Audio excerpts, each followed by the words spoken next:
Welcome back to our next installment of our Counting and Probability video series.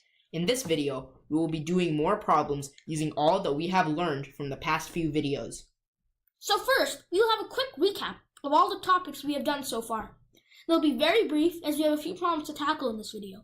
So if you want more info, you can watch our previous videos. In the first video, we learned a tactic to be able to identify the number of elements in an arithmetic sequence. We learned that we can solve this by manipulating the sequence such that the first element is 1 and that the increment between each element is also 1. If we are able to do this successfully, we can easily count the number of components in an arithmetic sequence. In this second video, we learned how to compute independent events using factorials and permutations. In that video, we analyzed several situations to find the total permutations that can take place if an action is impacted by the previous action. In other words, how we can order a set of objects when order matters. We also learned the idea of factorials. We learned that n factorial is equal to n times n minus 1 times n minus 2 all the way to 1. This concept helped us grasp the idea of combinations. This was a concept introduced in the second video. We refer to this as the choose function. We learned that n choose k is a simple tactic used when we're dealing with a situation that the order does not matter. The formula we learned was that n choose k equals n factorial over n minus k factorial times k factorial. Man, Sai, we created a lot of videos. Whew. Yeah, I know. Alright, in video 3, we did more with combinations and stretched your knowledge of combinations. Finally, in video 4, we covered a lot of info in a short period of time. We learned a lot more advanced counting techniques that will help us in the future challenging problems, perhaps Amy or USAMO. In the 4 videos that we have made so far, we have been over a lot of content, so be sure to go back to those before continuing on to this video.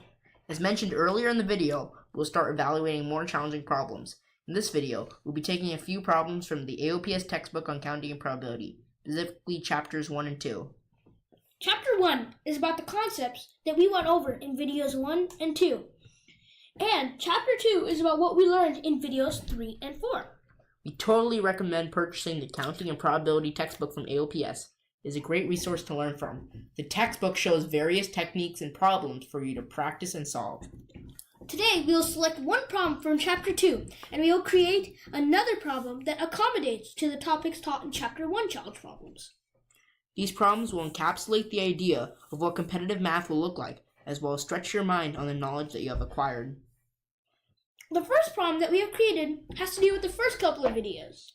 So, the question is, Arjun is walking past the gas station, and he sees an advertisement for the competition Math Counts. Seeing this, his first reaction is, I wonder how many arrangements the word Math Counts has. To answer Arjun's thirst for knowledge, how many arrangements are there? Now pause the video and attempt the problem yourself. Once you are ready for the solution, unpause. Now that you are ready, Rishi, how would you approach this problem? This looks like a permutations problem. However, there's an obstacle that I see. They're repeating letters. Good observation, Rishi. Thank you very much, my good friend. So this looks like a problem that we have seen in the past. A common conclusion that is made when seeing this problem is that, hey, there's 10 letters in that word, so there must be 10 factorial ways of arranging this word. However, that is very incorrect. The repeating letters pose a problem. If you were to think about it in terms of smaller words such as A, B, C, D, E, E, the arrangement A, B, C, D, E, E and A, B, C, D, E, E is the same, even if you try and swap the E's. This means that there are 2 factorial ways to arrange the 2 E's. So the answer would be 10 factorial over 2. Which simplifies to 1,814,400. Big numbers. Big numbers are scary. Okay, so that took a little bit longer than it should have. When you do that problem on your own, make sure to do it a little faster. Okay, the next problem is from Chapter 2's Challenge Problems. It's question 2.31. Make sure to solve it on your own before returning to the video. The number that reads the same forwards and backwards. How many 4-digit palindromes are there? How many 5-digit palindromes are there? how many 6-digit palindromes are there? And suppose we form all k-digit palindromes that consist only of 8s and 9s, such that there are at least one of each digit. What is the smallest value of k, such that there is at least 2,400 numbers in this list? 2004. So we will solve the first two problems, and you can do the rest at home. For a palindrome with an even number of digits, the first half of the number decides the rest of the palindrome. So for a 4-digit palindrome, the first two digits decide the rest of the number as well. The first digit can be any of the non-zero digits. The reason for the non-zero is because if you start with a 0, you'll have a 3-digit number, not a 4. So we have 9 for the first digit and 10 for the second digit because the events are independent, and we are allowed to have a 0 for the next digit. So the answer is 9 times 10, or 90 different 4-digit palindromes. Next problem deals with an odd number of digits in the palindrome. For this one, the first 3 digits determine the palindrome. However, you might be thinking, wait, what? That doesn't make any sense. There are only 5 digits in a number, not 6. Well, you'd be absolutely right, but the first 2 digits determine the last digits. The third one does not have any influence on the other digits. So once again, each digit is its own independent event. This gives us 9 options for the first one, 10 options for the second digit, and 10 options for the third digit.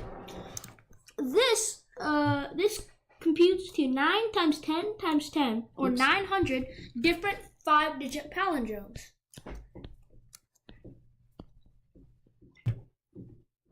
You guys can do the other 2 problems at home later. That is where we will cut it off today.